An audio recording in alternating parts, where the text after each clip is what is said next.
On the wedding invitation, my mother-in-law had crossed out my name and sarcastically said it wasn't my day, but the moment my fiancé tore open the envelope and saw the vile trick played behind it, their whole world collapsed. My name is Avery Collins and I'm 55 years old. On my wedding invitation, my name had been crossed out and my mother-in-law sarcastically said it wasn't my day, but the moment my fiancé ripped open the envelope and saw what vile trick had been played behind it, their whole world crumbled. I was pushed toward the kitchen. Eyes followed me and my hands were trembling.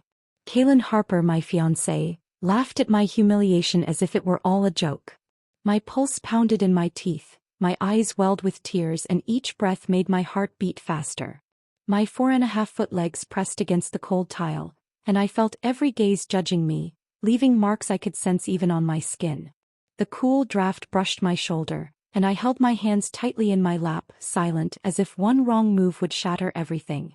The aroma of brewed coffee mixed with a faint hint of vanilla from the pastries on the counter, almost mocking me with domestic normalcy while chaos settled in my chest.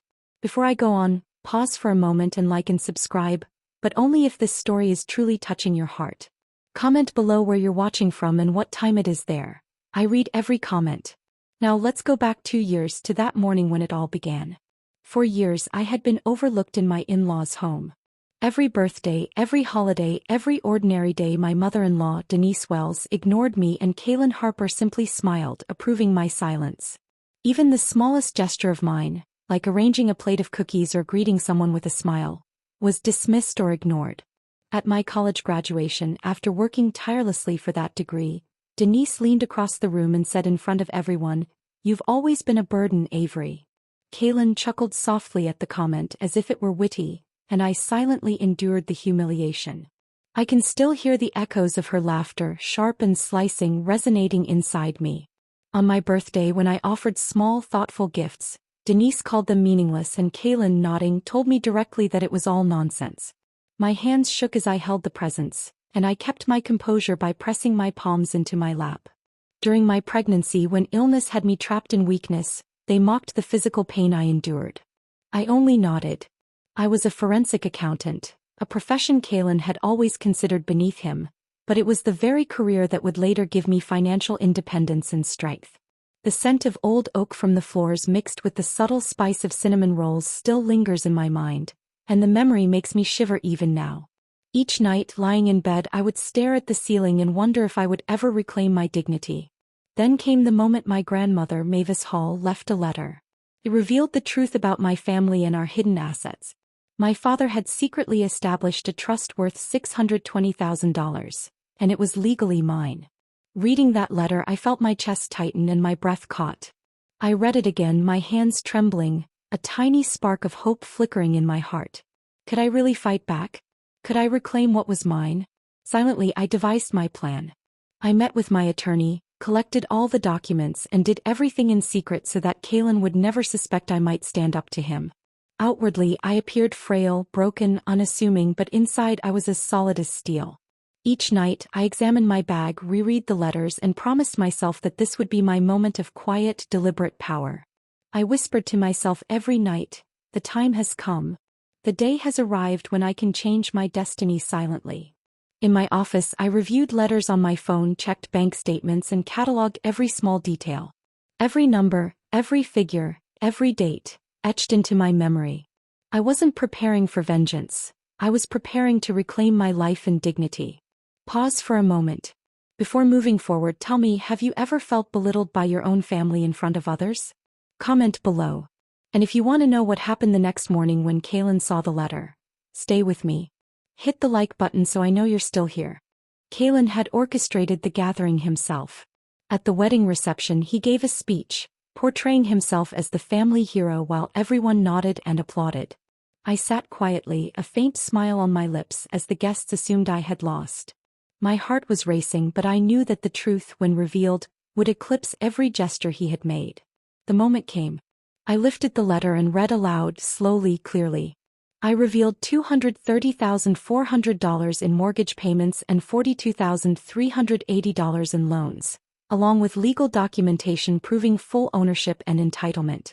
The room went silent, a heavy hush settling over everyone. People whispered among themselves, exchanging stunned glances. Kalen's face drained of color.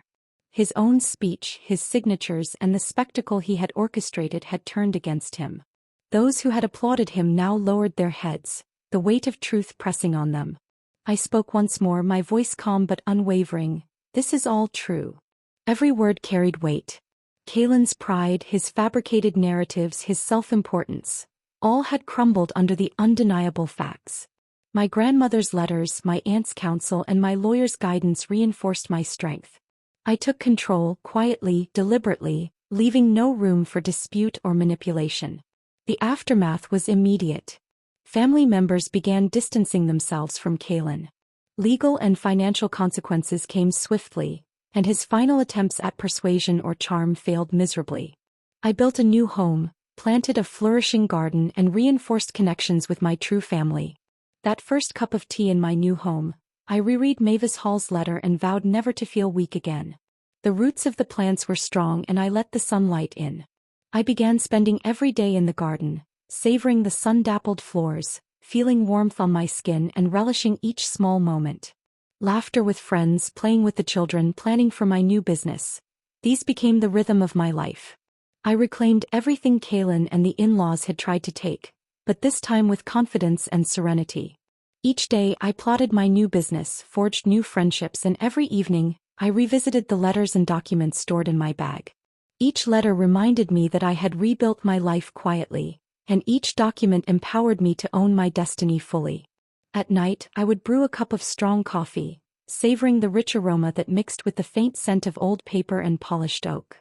The quiet of the house was filled only with the soft hum of the refrigerator and the occasional creak of the floorboards. I felt a deep satisfaction knowing that patience and planning had allowed me to win without confrontation. Even the smallest gestures now held meaning. I would glance at the sunlight falling across the polished wooden table, reflecting a warm glow across the kitchen walls, and remember how small victories had led to ultimate justice. The subtle creak of the rocking chair in the living room, the distant chatter of neighbors, even the faint breeze moving through the open window all felt like parts of a carefully orchestrated world that had finally aligned in my favor. In the weeks following, I documented my achievements, kept detailed records, and quietly expanded my business. I invited only those I trusted into my home, and slowly the laughter, warmth, and respect returned, not forced or superficial but genuine.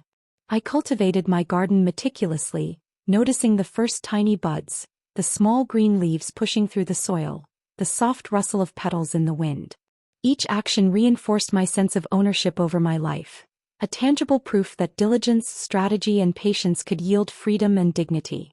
I realized that the inheritance I had safeguarded wasn't just financial. It was autonomy, respect, and the right to define my own life. Evenings were spent writing in my journal not about vengeance but about observation. The subtle miracles of daily life, the sun slipping below the horizon at the perfect angle, the laugh of a child echoing down the street, the way a stranger's smile could restore faith. Each moment stitched a tapestry of life I had rebuilt. Thank you so much for staying with me through this story. I hope Avery's journey resonated with you and reminded you of the strength and resilience we all carry inside. If this story touched your heart, please take a moment to like this video and subscribe to my channel. It really helps me know you're here and want more stories like this. Make sure to turn on the notification bell so you never miss a new story. I promise, every story I share is packed with real emotions, life lessons, and moments that will stay with you long after the video ends. I would love to hear from you too. Please share in the comments if you've ever faced a situation where you had to stand up quietly, reclaim your power, or prove yourself against the odds. I read every single comment, and your experiences inspire me just as much as your support. From the bottom of my heart, thank you for watching. Your time, your attention, and your support mean more than you know.